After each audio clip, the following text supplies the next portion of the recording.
What if I told you this e-bike has a 60-volt system, up to 4,000 watts of peak power, a claimed range of up to 160 miles, and a top speed of around 40 miles per hour? But that's not what impressed me the most. What really surprised me was how differently this bike delivers its power. Instead of trying to throw you off the back the second you touch the throttle, it gradually builds speed, making it feel surprisingly smooth and easy to control. And then, once it gets going, this thing absolutely moves. It also has one of the most unique rear suspension designs I've seen on an e-bike, a companion app packed with features, and a Panda color that turned heads everywhere I rode. But is all of that enough to justify the price? Well, after spending quite a bit of time riding it, today we're going to find out. Hey guys, this is Daddy O, and today we're taking a look at something a little different. Okay. This is the brand new 2026 Hikeep MA-S. Now on paper, this thing sounds absolutely crazy. Oh, really? We're talking about a 60-volt system, 3,000 watt motor with up to 4,000 watt peak power, full suspension, hydraulic brakes, and claimed top speed of around 40 miles per hour. Whoa, hold it. But as always, specs don't tell the whole truth. The real question is, how does it actually ride? Is it comfortable? Is it practical? And is it worth your hard-earned money? I don't know. Well, let's find out. As usual, let's cut this open. Alright, that was easy. Alright.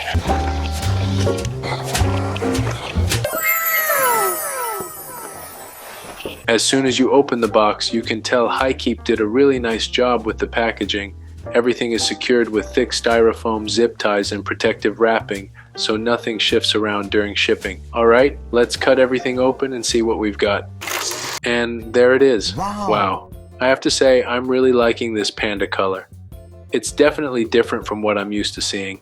Most e-bikes stick with an all-black design, but the white and black combination really makes this one stand out. It also has a much more aggressive look than I expected. Yeah. And one thing that immediately caught my attention is this rear suspension setup. I've honestly never seen anything quite like it on an e-bike before, so I'm really curious to see how it performs once we get it out on the road. Up front, we've got these chunky 20 by 4 inch fat tires with a nice deep tread pattern that should provide plenty of grip on pavement and light off-road terrain. The front shield also has this number 23 graphic, which kind of gives me some Michael Jordan vibes. I thought that was a pretty cool little touch. Next up, we've got this storage pouch. It actually feels a little heavier than I expected. Let's see what's inside. Looks like Hikeep includes a phone mount along with a chain lock, which is always nice to have. Here's the front fender.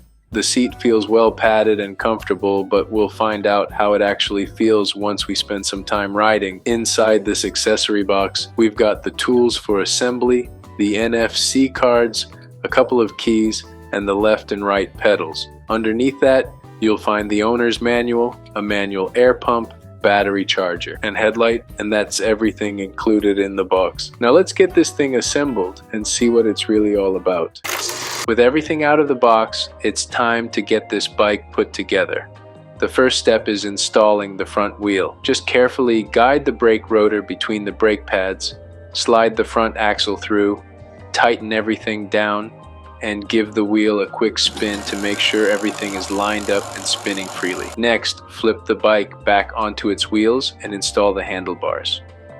Before tightening everything down, take a minute to adjust them to a position that feels comfortable for you. After that, it's time to mount the headlight. I also tucked the wiring neatly behind the light to keep everything looking nice and clean while making sure nothing blocks the headlight. Once the headlight is in place, connect the wiring for both the display and the headlight, making sure all the connectors are fully seated. Next up is the front fender, followed by the seat.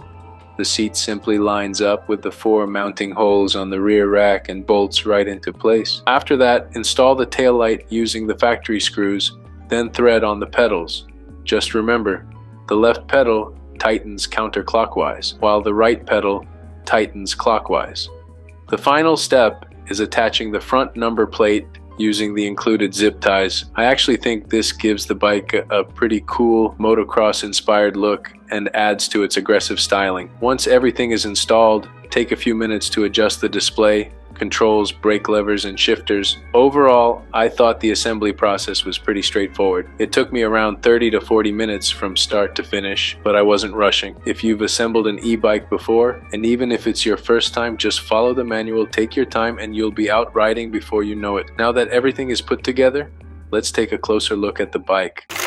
Now that everything is assembled, let's take a closer look at this bike. Nice. Right away, the design really caught my attention. This doesn't look like your typical commuter e-bike. It has a much more aggressive, sporty look, and I really like the overall styling. The frame feels solid, the welding look clean, and everything feels well put together. Now this is the Panda color, which combines white and black, and honestly I think it looks fantastic. It's something a little different and really stands out without being over the top. If white isn't your thing, it also comes in a vampire color, which has a black and red finish for a more aggressive appearance. One thing I also noticed is just how big this bike is. I'm 5'10", and for me the fit is just about perfect. HighKeep recommends riders between 5'5" and 6'9", but personally if you're around 5'8" or shorter, I think this bike may feel a little tall. That's something to keep in mind. The maximum seat height is around 35.4 inches, so definitely consider your inseam before ordering. Moving down, you've got 20x4 inch fat tires, which should provide plenty of grip, stability, whether you're riding on pavement, gravel, or packed dirt trails. Another thing that really caught my eyes is the suspension. You get full suspension, but what makes this bike unique is the rear setup. Instead of the typical single rear shock that you see on most e-bikes, HighKeep uses a 4-point rear suspension design. Wow. Honestly, I don't think I've reviewed e-bike with this exact setup before. The suspension isn't adjustable, but I'm really curious to see how well it performs once we get it out and on the road. Powering everything is a massive 2400 watt-hour battery paired with a 60-volt electrical system and a 3000 watt motor that can produce up to 4000 watts of peak power. HighKeep says you can get up to 160 miles of range, although as always that's going to depend on things like rider weight, terrain, weather, speed, and how much throttle you're using. Charging the battery takes approximately 3 to 6 hours, which isn't bad considering just how large this battery is. When it comes to stop, you got dual 180mm hydraulic disc brakes, which is exactly what I want to see on a bike capable of these kinds of speeds. And with up to 225 newton meters of torque,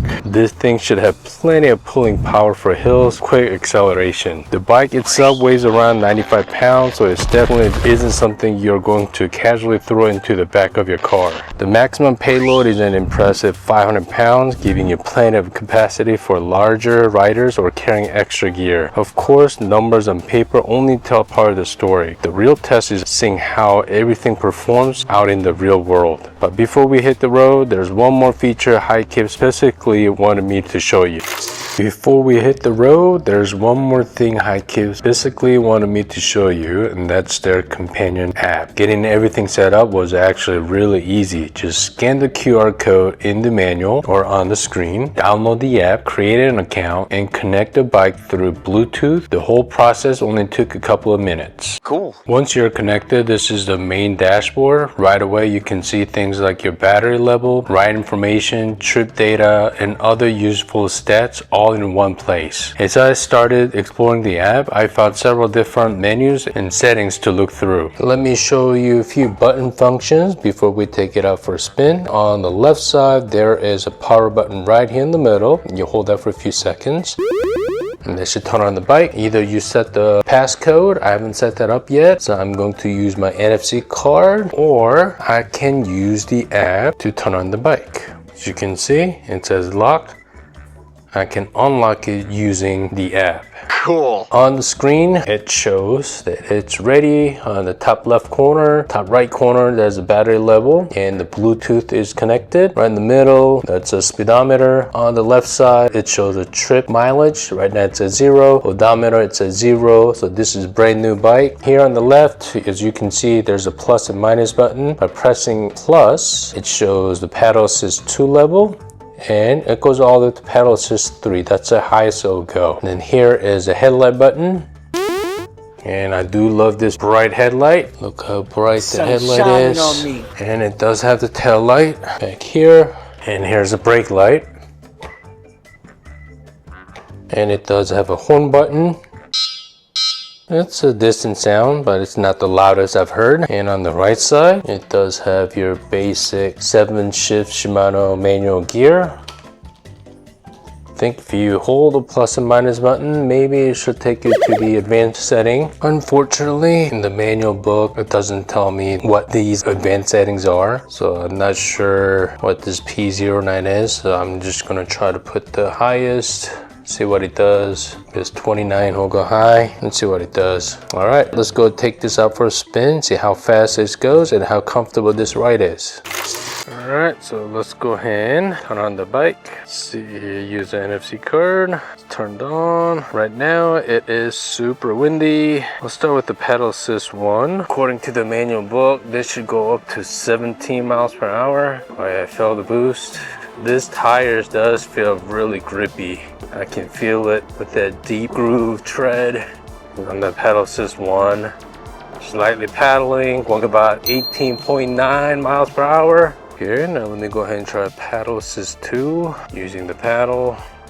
All right, I feel it more kick in. Last time it was 18.9, 19.3. All right. From other dirt bikes I've tested, this does feel a little tall, feel a little above the ground, higher than normal. Let me go ahead and try the pedal assist 3 now using the paddle. I think the 20 is the highest it'll go using the paddle only. Now let me try pedal assist 1 using the throttle. Oh yeah, feel the boost. Going 19.3 is a high, 19.5. All right, let me try pedal assist 2. Oh yeah, more power kick in. Woo. 37. Wow. Yeah, the bike feels smooth. It does have a lot of torque. It's at 225 Newton meters of torque. Whoa. 37 on the dot. Pedal assist 2. I'm gonna try pedal assist now, only using the throttle. See how it does. Feel the torque. 39, 40. Wow. You know what I do notice too? Compared to other dirt bikes I've tested, it's not like an instant in-your-face torque where you're about to pop a wheelie. This is like a smooth transition. It builds up. As you can see, 38, 40.3. And brake is decent. Brake is pretty good. Let me try again here. Going, yeah, right at 40.3. Even at the high speed, I feel very stable. I don't feel like I'm about to lose control at top speed. It's on a dirt bike, when you go on really high speed, it does get a little jerky and wobbly. I do not feel like that with this bike. Yeah, the ride, these bumps, you don't feel at all. Even though it's not adjustable suspension, we're a little bit of downhill, but it still starts at 40.3. Surprisingly quiet. And that just power just builds up gradually. And if you are a shorter rider, this bike will feel a little bit on the taller side. That's got enough power, smooth, easy to handle, grippy. The more time I spent riding the Hikeep MA-S, the more I found myself looking for excuses to take it back out. One thing I really came to appreciate was how the power is delivered. Instead of hitting you all at once and making you feel like you're about to pop a wheelie or get thrown off the back, the acceleration builds nice and gradually. It feels smooth, controlled, and really easy to get comfortable with. But once that power starts coming in, this thing absolutely moves. The 20x4-inch fat tires also gave me a lot of confidence. They have plenty of grip, whether you're cruising through the neighborhood, leaning into corners, or riding over rough pavement. And the bike always felt planted and predictable. Even though it's a larger bike, I was surprised by how easy it was to maneuver.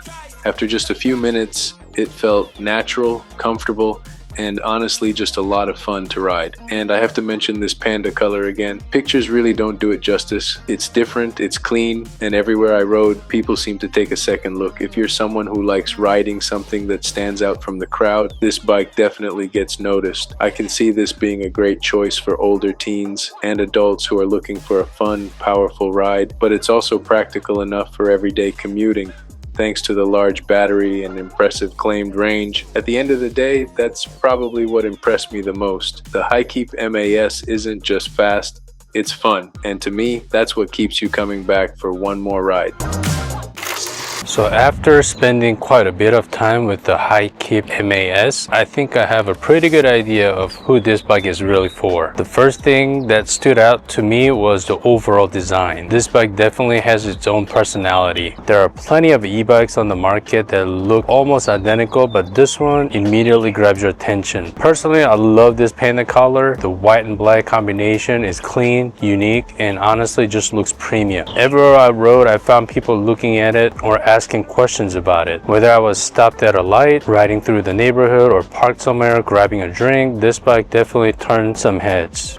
Okay. If white isn't your style, Hikeep also offers the vampire color, which gives the bike a much more aggressive black and red look. Now let's talk about the ride. One thing I noticed almost immediately was how the power is delivered. This isn't one of those bikes that tries to throw you off the back the second you touch the throttle. Instead, the power comes on nice and gradually. That makes the bike feel much easier to control, especially if you are newer or higher powered e-bikes. But don't mistake smooth for slow. Once that power starts building, this thing moves. There's plenty of acceleration when you want it, and it never felt like it was struggling, even climbing hills. Another thing I really liked was the grip. Those 20x4-inch fat tires inspire a lot of confidence. Whether I was riding on pavement, crossing loose gravel, or taking corners, the bike always felt planted and stable. Now let's talk about the suspension. One of the things that originally caught my attention was the unique 4-point rear suspension design. I honestly don't think I've reviewed another e-bike with this exact setup before. Even though the bike has full suspension, it's worth mentioning that suspension isn't adjustable. So I wouldn't say this is the softest or most buttery smooth ride I've ever experienced. That being said, I still think it does a really good job. It takes the edge of cracks, bumps, and rough pavement, making longer rides much more comfortable than a hardtail bike. The hydraulic brakes also perform exactly the way I hoped. With the bike capable of these kind of speed, strong braking is incredibly important, and I always felt confident slowing down when I needed to. Yeah. I also appreciated the companion app. It's easy to connect, gives you useful ride information, and adds another level of convenience without making things complicated. Now, no bike is perfect, and there are a few things potential buyers should know. First, this is a big bike. At just over 95 pounds, you're probably not going to be carrying it upstairs or lifting it into back of an SUV very often. Second, because of the larger frame and higher seat height, I think riders around my height, I'm 5'10", will feel right at home. If you're around 5'8" or shorter, I recommend sitting on one first if you have the opportunity, just to make sure you're comfortable with the fit. And finally, while I really enjoy the suspension, just remember that it isn't adjustable. It does a good job for everyday riding, but if you're expecting an ultra plush mountain bike suspension, that's probably not what the bike is designed for. So would I recommend the Hikeep